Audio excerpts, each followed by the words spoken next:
the federal government has yet another emergency order to keep the nearly 70-year-old J.H. Campbell coal plant running.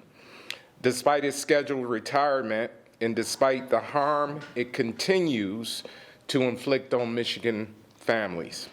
For decades, Black, brown, and underserved communities have been the first and worst hit by environmental injustice.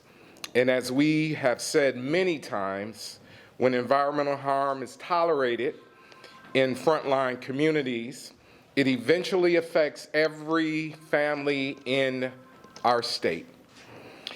Let's be clear, the NAACP, we have been fighting this fight with respect to environmental and climate injustice for decades.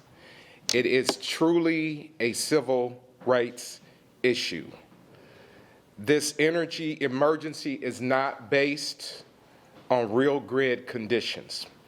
It is a political decision out of Washington that forces families across 10 states to subsidize outdated coal.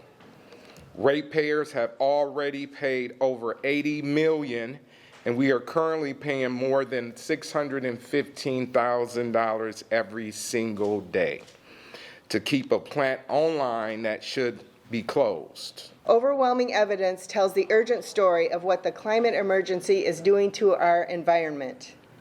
And keeping the Campbell plant open slows the investment in renewable energy sources by keeping scarce transmission system capacity from being reallocated to renewable energy projects that could meet demand for the next few decades at much lower cost.